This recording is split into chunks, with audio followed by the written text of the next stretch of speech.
Hello to everyone. Welcome to the experiment of op-amp. In this experiment, basically, what we will do, we will study about op-amp, how it can be connected with the other power supply and all. So first of all, we have to learn about the pin diagram. Actually, it is an 8-pin IC like this. You can see it here. Like it has the cut portion, dot portion or cut portion. Generally, we will keep it upside and then we will count the IC number.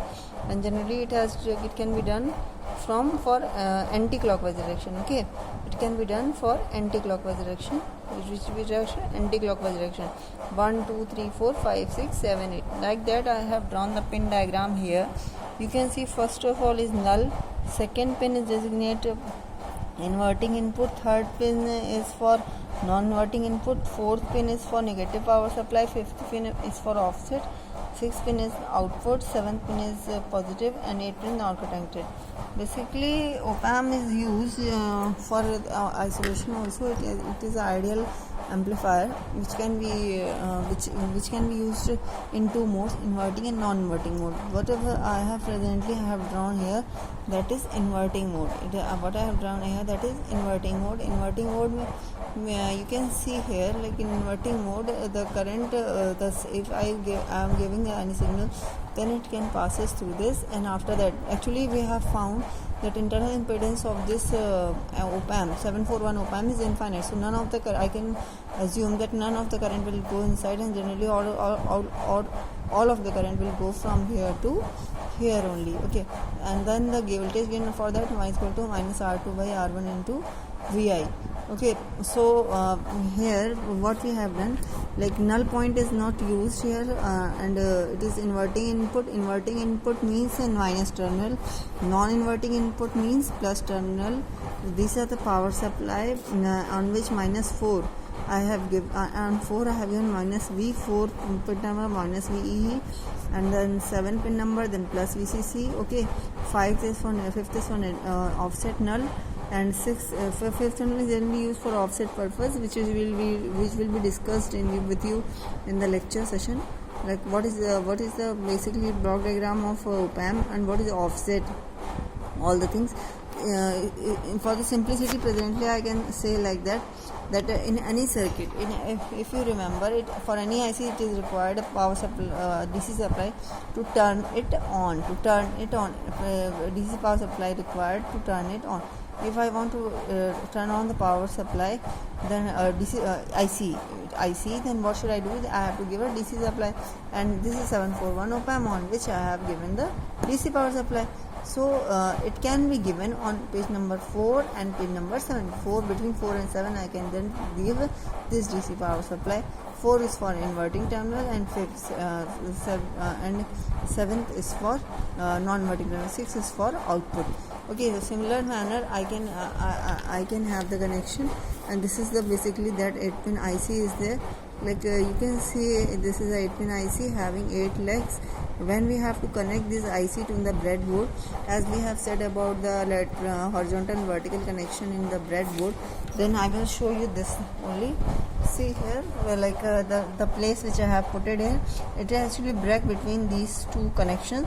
So I have kept this side. After that, I have applied one resistor of 1 kilo ohm, then another resistor, and then I have taken this applied this input from the function generator. As you can see, I have applied the input from the function generator, and it is of sine type. See, it is of sine type. And after that, what I have done, I have connected to this terminal according to my circuitry schematic diagram, which I have already shown you. It is basically for as an inverting input amplifier. So for that I have applied it here. Okay, and after that what I have done, after that I have applied the probes here for giving the input. See, from using the probe I have applied the input here, and after that from DC power supply, as already it was discussed with you people, that for DC power supply that is 3 inputs are generally 3.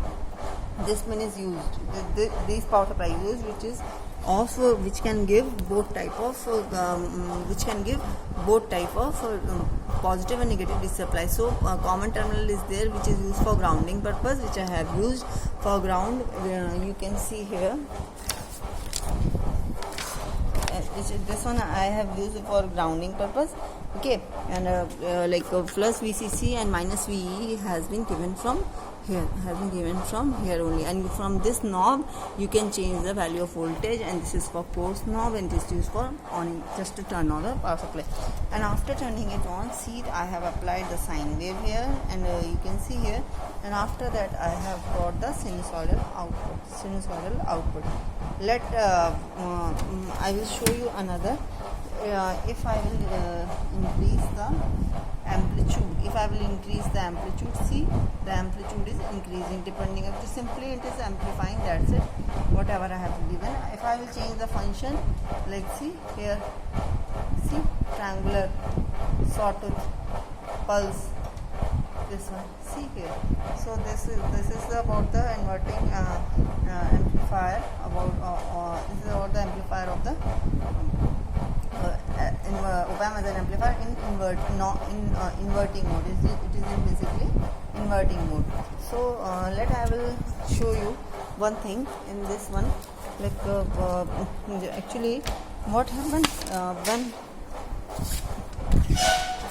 actually what happened when we want to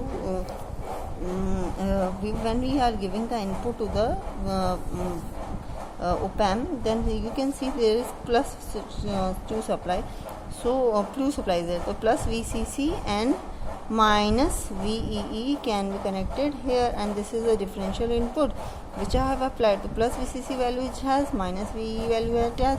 Between these two values the input can be varied. A maximum it can be go up to, this is the which is the VI transfer curve for an op-amp. So you can see here, it is going like this only. See, so here it can go up to the value of plus VCC, and here it is going up to the value of minus VE.